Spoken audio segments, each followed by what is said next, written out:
All right, so our next speaker, Mr. Vincent Howard, is a PI attorney. We're doing a little bit of a twist here. We're adding some PI to the meeting because I know a lot of our doctors do some PI and most of them want to do more.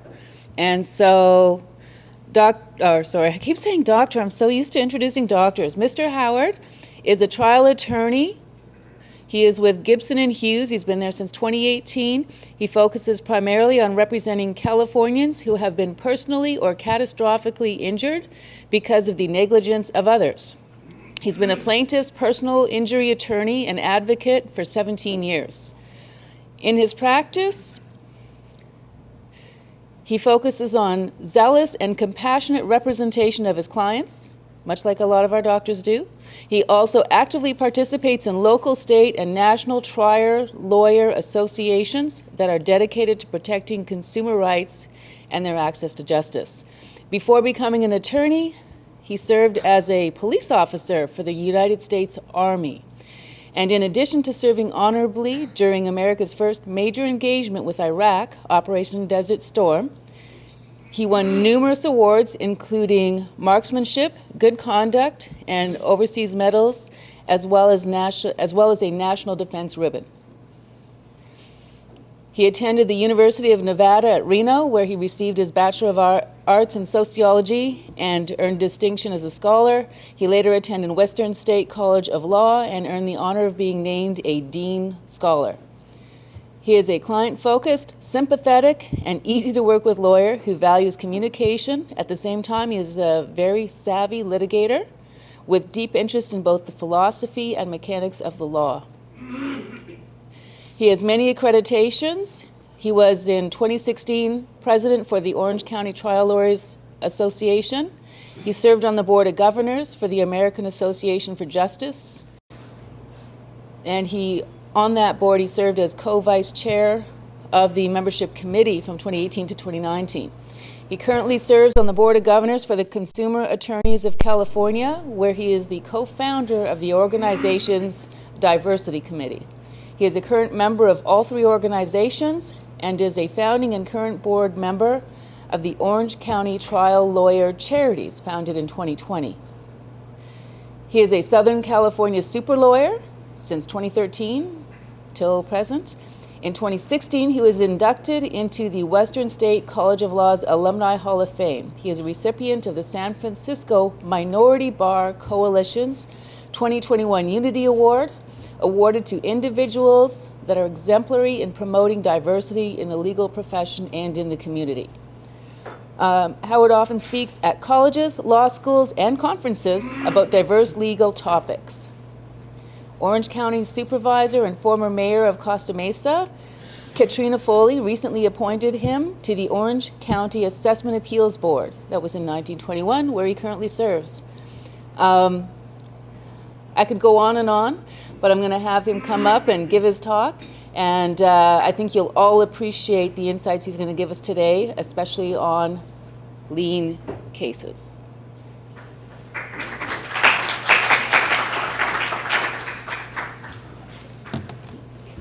Did you somewhat justice? Right here. That's okay. Can we move all this stuff out? Yeah. Oh, just like that. Went on its own. It advanced away from the slide. All right. Well, Susan, thank you for that introduction, and thank you, Med Legal experts, for having me here today. As Susan pointed out, I've been informed that some of you are either doing personal injury work or you want to do more of it, which necessarily means you're going to be taking cases on a lien. So I have been asked to give my thoughts on lien care work here in California. So as Susan pointed out, I've been a plaintiff's personal injury attorney for the last 17 years. I work for a firm that exclusively does litigation and trial work. And what that means is when people or law firms refer us cases, they intend for us to file the lawsuit, engage in discovery, which is the fact-finding process, and then they want us to prepare that case for mediation, arbitration, or trial. So my perspective on lien work here in the state of California is shaped by what I do and from that perspective. Before I go on in the talk, I also think it's important for you to understand the life cycle of a case and to understand the attorneys that are going to be handling that case that you will be dealing with. And for purposes of my talk, I'm going to be talking about a car crash case. If you're going to do personal injury work with lien-based care, most of the cases you deal with are going to be car crash cases. Most of what I handle are car crash cases.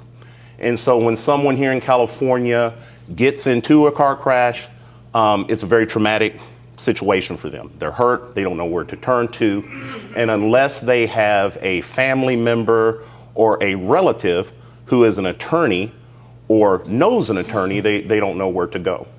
So they'll look on the internet, or they will see an advertisement on TV or a billboard or somewhere, but eventually they come to that initial attorney that will sign them up, that will represent them, and that will typically refer them to the medical care that they will receive early on. And so that set of doctors will see them once their condition becomes permanent and stationary, and they've healed about as much as they're going to heal. The doctor or the client will let the attorney know, and that attorney will prepare a demand letter, and hopefully the case will resolve there. But if it doesn't, and everything what I've just mentioned to you, that's called pre-litigation. But if it doesn't, they usually refer that case to a firm like mine that handles the litigation. And so it is from that perspective on which I want to talk to you about today when we're talking about lien care services here in California. And so to start off, look, when someone gets injured and needs medical attention, there's a few different ways they can pay for that. They're either going to have private insurance. If they don't, they have Medi-Cal, Medicare. Then there's a group of people that are uninsured.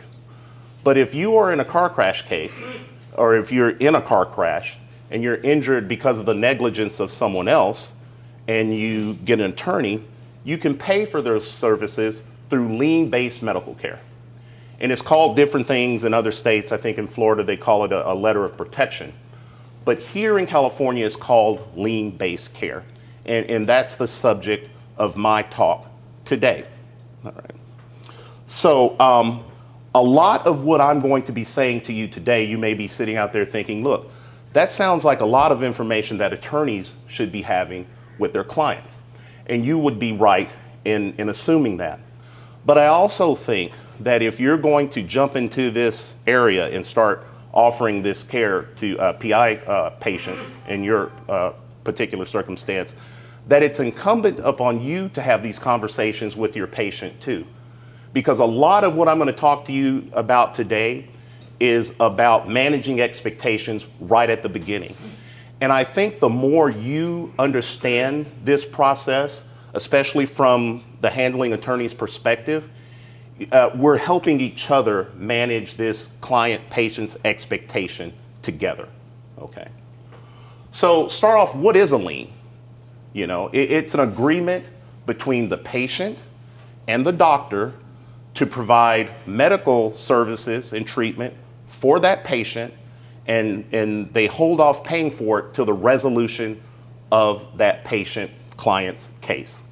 Now that sounds simple enough, okay? And when doctors do that, they have a document, an agreement that spells all this out that the client signs.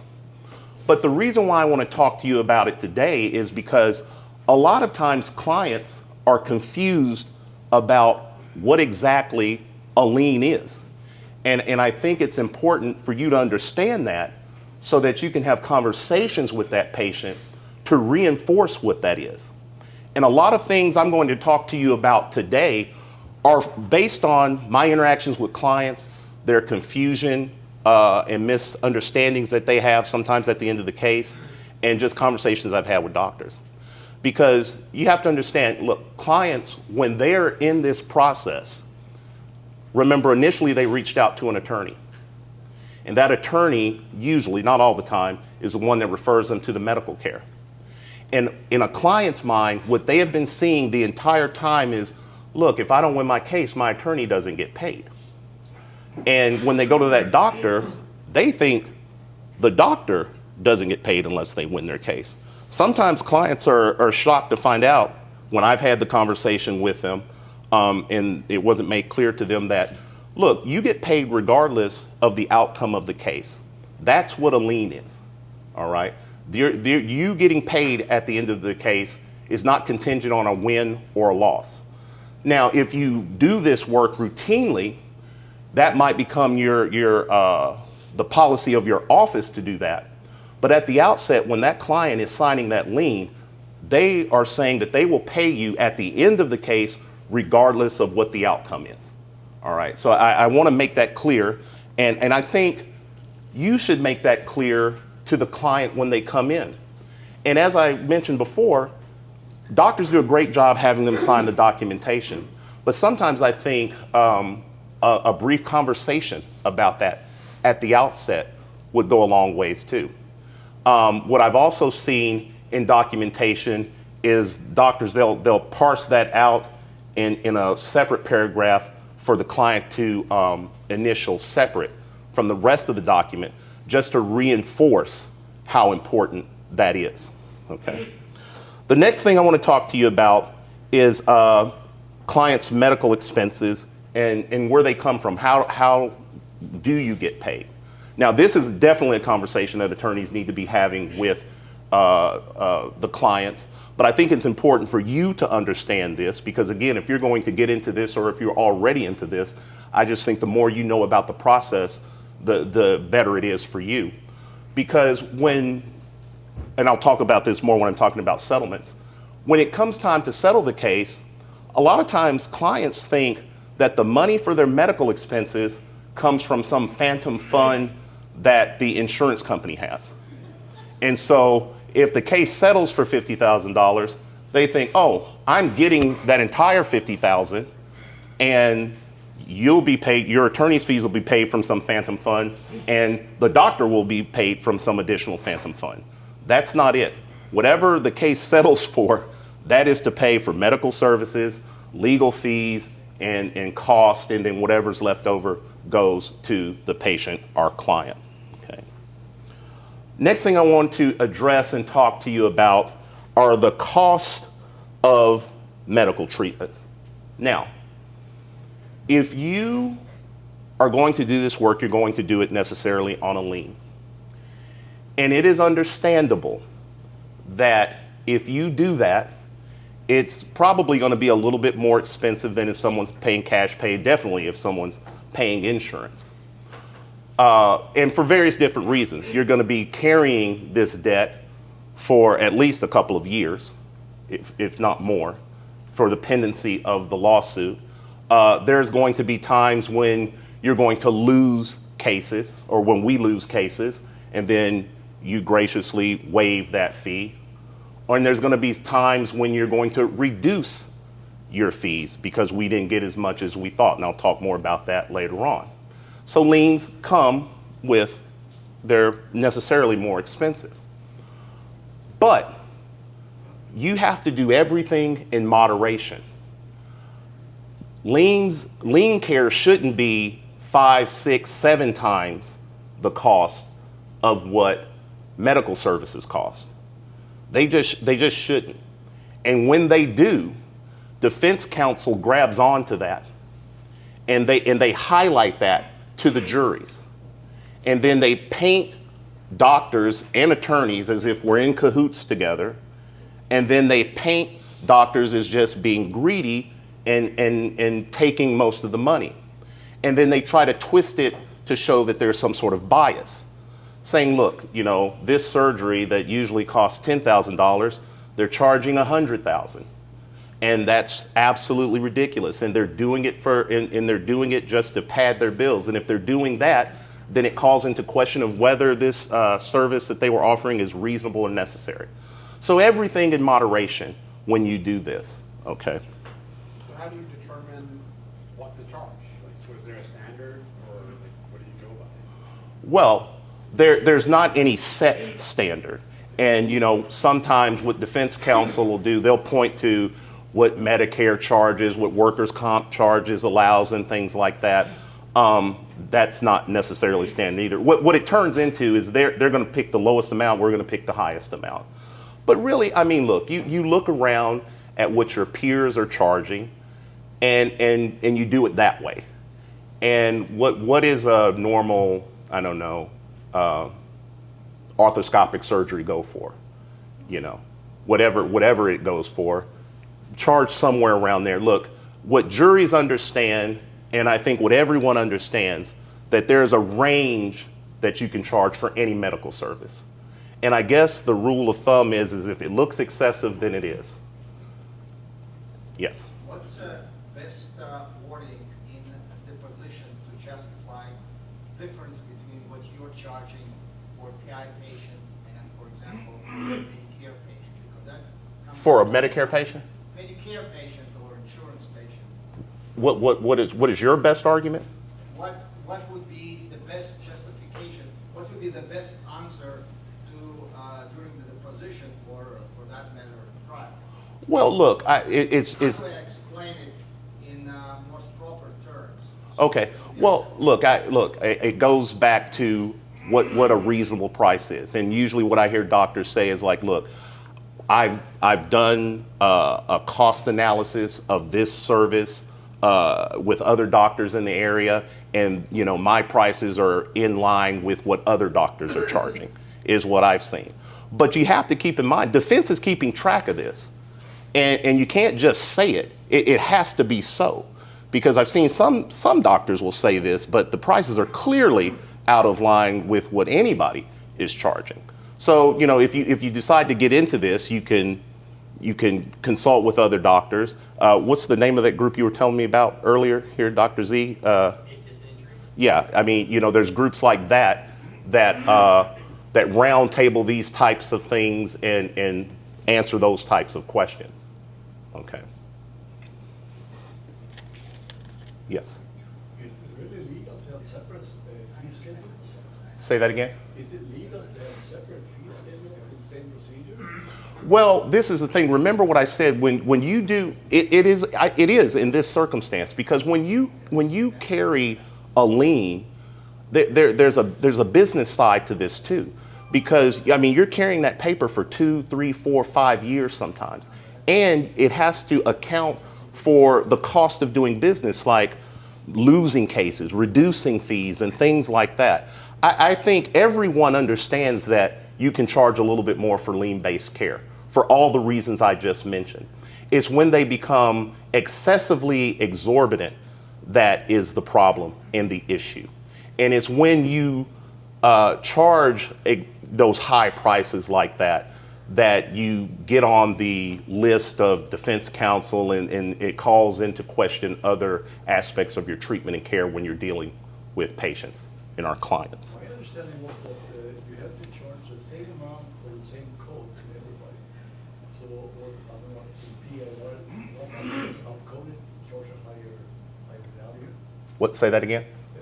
My understanding is that if you charge a certain code, you have to charge the same amount to everybody. But what PI does a lot of times, they charge a higher code. Yes. Well, I don't know what other practice areas do, but maybe in personal injury they do. You're saying you assume a risk of not getting paid. For the reason, yeah. And a delay in payment, and so as a result, based on that risk and other factors, that you can charge more for that reason. Yeah, and so that would be the reason for what he said and for all the other reasons that I talked about. Okay. Now, another thing that I think you need to be made aware of is insurance versus a lien. Okay.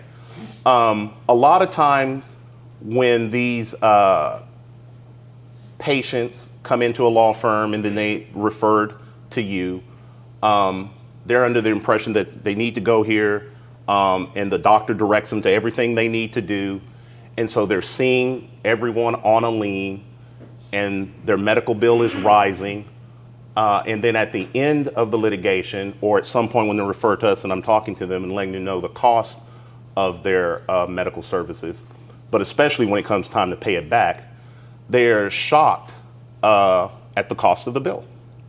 And they are shocked to learn that maybe some of this medical treatment could have been done through their own private insurance. I believe that when you see or take in these patients, that if they have private insurance or something to that effect, that they should be allowed to use it. They at least should be made aware that they can use it. Now, let me unwrap that a little bit, because it used to be defense counsel used to make a big stink about that to the jury when we're in trial. Look, this person had insurance, they should have used it, they didn't mitigate their damages, so we shouldn't have to be responsible for their medical bills. Well, there's a case called Pebley versus Santa Clara Organics, I think it was back in 2013, 2014, that said, look, these patients have a right to see whoever they want for their medical care, whether it's through insurance or whether it's through a lien. They shouldn't be limited in who they see. Because you have to imagine, look, HMOs don't approve everything all the time. There may be doctors that are better suited to treat their condition that are outside their network. They may not want to wait. For whatever the reason is, what the courts here in California have said, they can choose whomever they want. So that's an argument that is taken off the table from the defense perspective. But I still think that the client needs to be made aware of their payment options. And if they want to go with lien care, that's great. But I think they should be allowed to use their insurance if they want to. Because at the end of the day, sometimes that is more advantageous to them when we're trying to settle the case. And if they don't want to use it, that's fine. But clients, it's been my experience when they come over to my office and when I eventually talk to them about this, they say that it wasn't made clear to them whether or not they could use their insurance, and they really would have liked to if they were given the opportunity. That would include Medicare as well? Pardon? Patients Yeah. can use Medicare, because then Yeah. Medicare requires repayment to them, et cetera, right? Yes. And some private insurances require it too. Some private insurances require it too. But what I have found, though, is that the defense, they don't make a big a stink about medical care when it's Medicare, Medi-Cal, or through private insurance or anything like that. They like those rates better. Those are group negotiated rates, and so the medical treatment isn't as much when it goes through that care. But my takeaway is that look, at least inform the client and let them know. That's my opinion. Okay. The other thing I want to talk to you about is over-treatment because it's on a lien.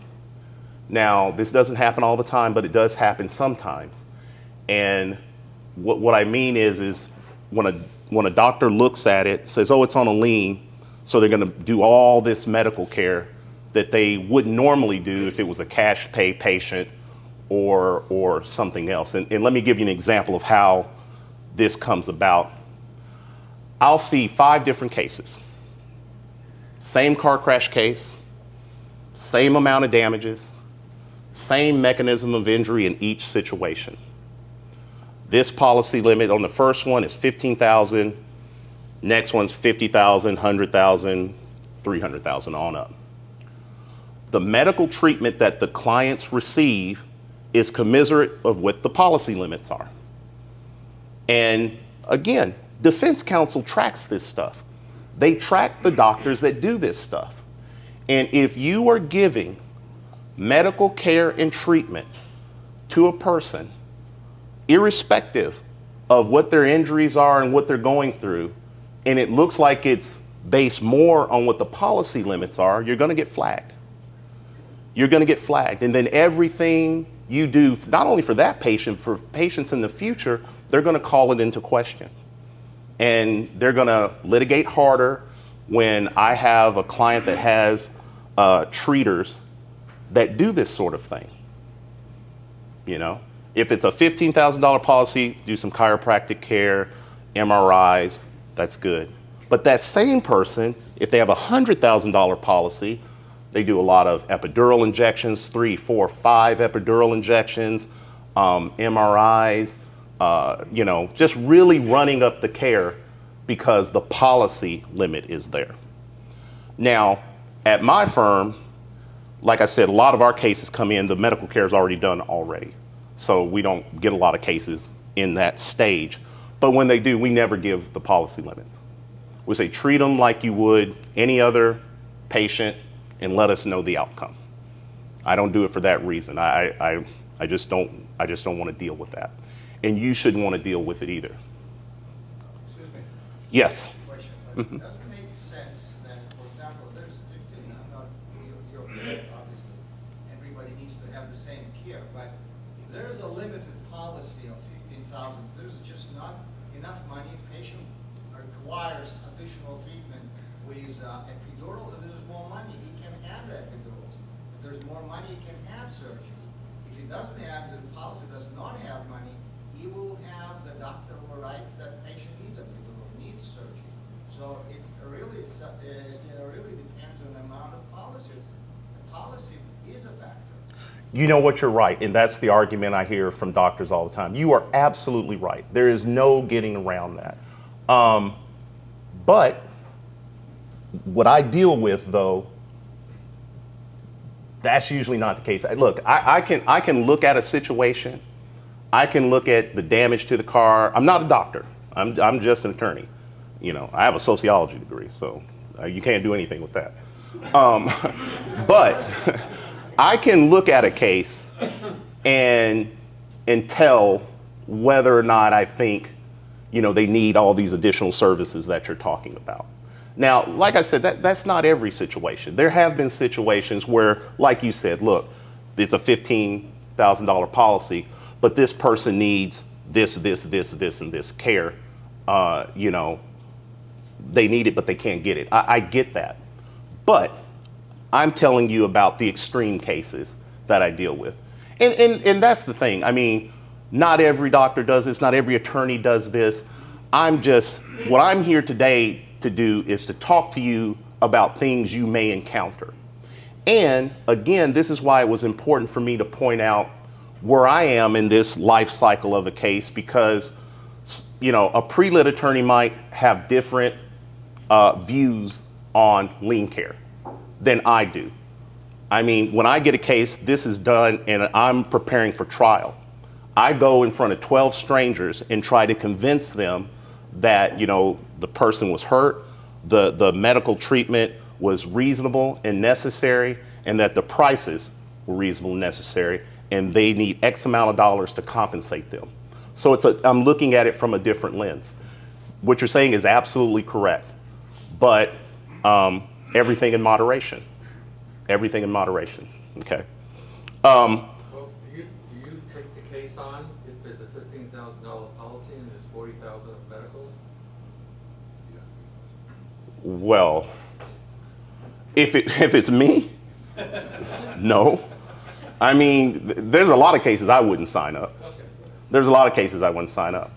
But the business model at my firm is we fix other attorneys' mess ups, and or, because not every attorney is messing up, and or they just don't want to handle the litigation of it, they give it to us, okay? And so that's 90% of the cases that we have are from other law firms. Other law firms. They either have messed up, they need our help, or they just don't want to handle the litigation, they want us to do it. And we have relationships with a lot of law firms doing that. Like Susan pointed out, I'm past president of Orange County Trial Lawyers Association.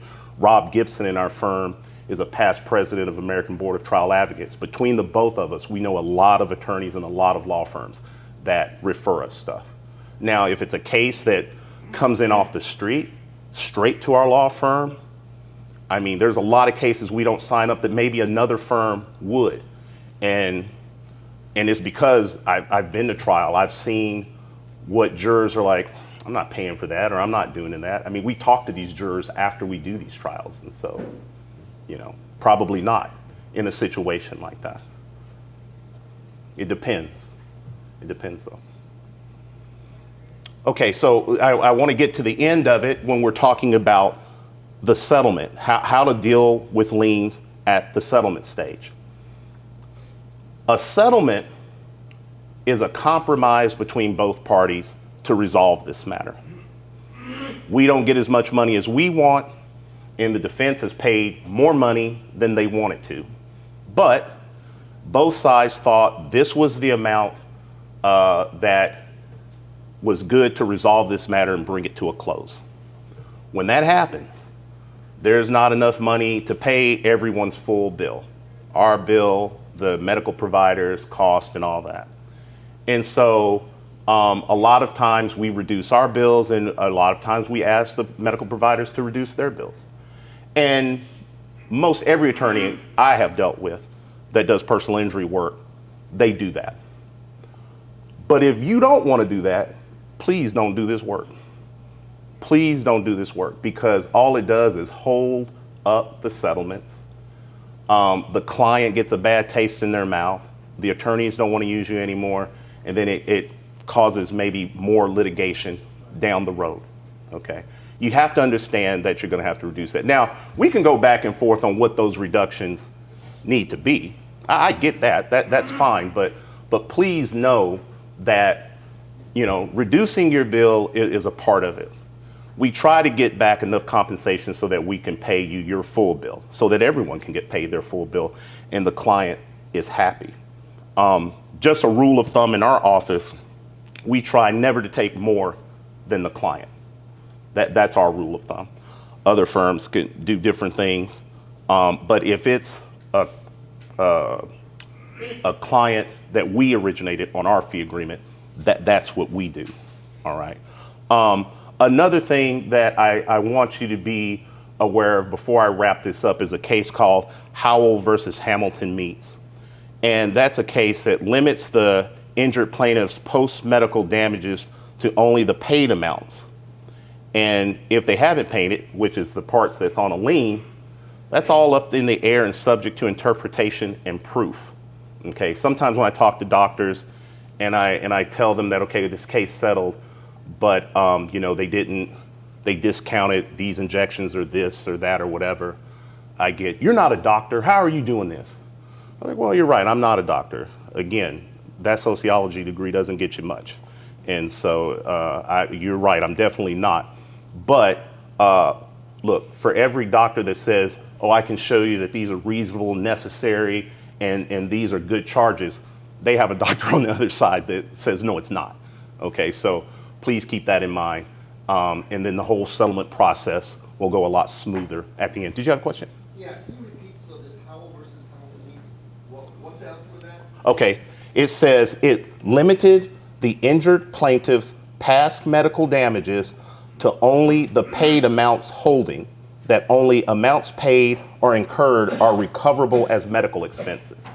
So here's how that works in practice. If I need an arthroscopic knee surgery, if I pay cash for that as the patient, then that's going to be an expense or damage I can board.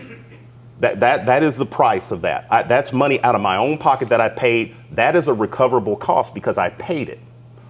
But if I get that surgery on a lien, then that price, the price that the doctor gave me for that lien, that's subject to interpretation and proof, okay? Because what we've been talking about here is, look, doctors can overinflate the price of something.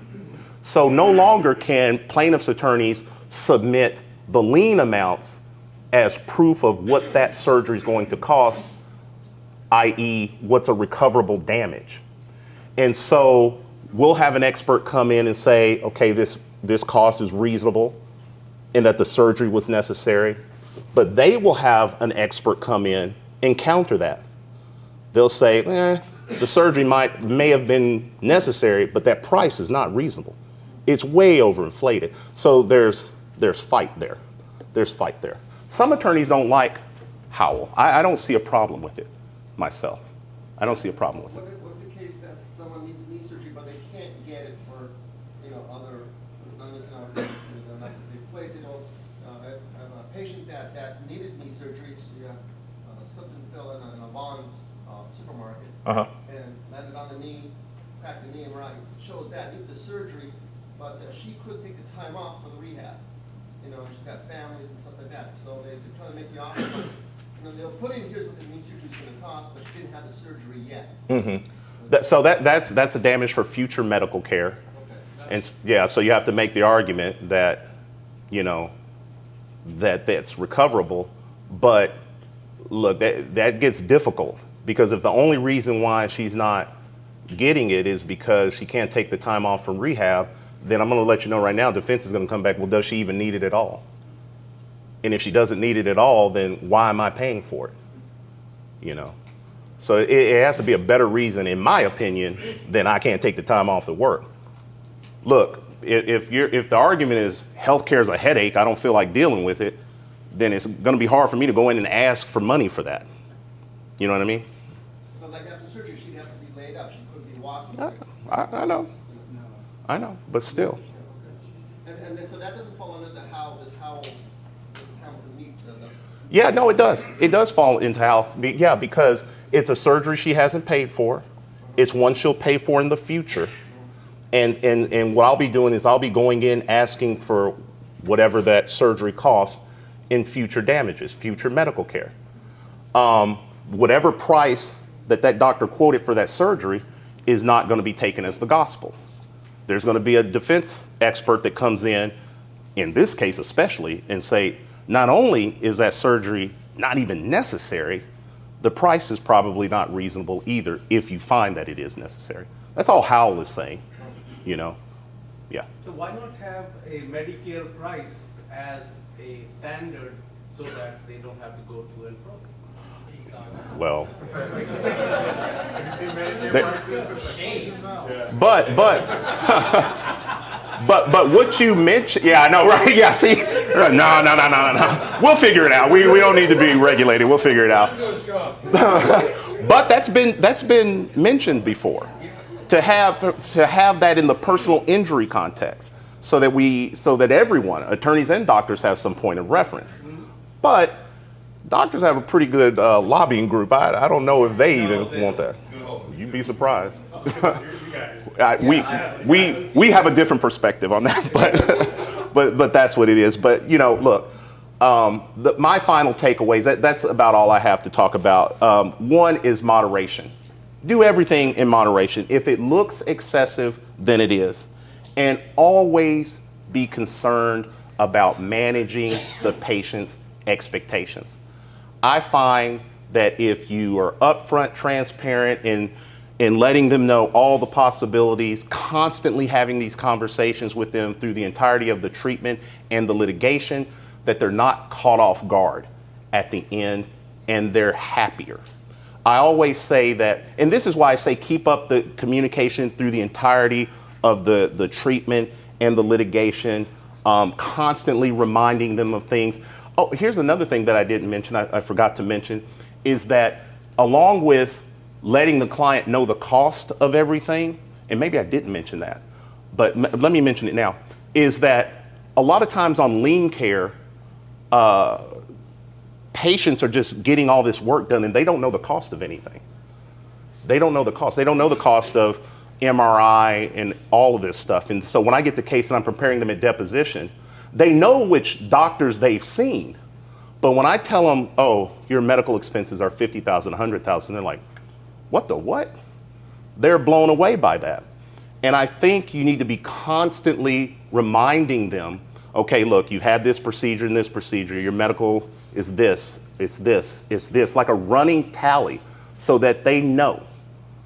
And because defense counsel makes a lot of it when they depose them. So I make sure I prepare my clients for that. When you're trying to negotiate a settlement for your client, do you factor that into the settlement value of the case? Like just bump it up a little bit more so that your client is left with a bigger share rather than having that taken out? Yeah, I mean, look, when I try and settle a case, I take whatever the proposed lien amounts are from the doctor, and I try to use that. A lot of times though, I try to do what's called the Howell number, and so, I try to reduce it on the high end to what I think defense counsel is going to do, and they'll do the same, and we'll try to meet somewhere in the middle. But like when we go to a mediation, I mean, a good mediator will highlight the good and bad of each case in an attempt to make us come to a resolution, okay? Well, I think that's all the time that I have. I'll be around in the back if you have questions or comments. Again, thank you for having me. Appreciate it.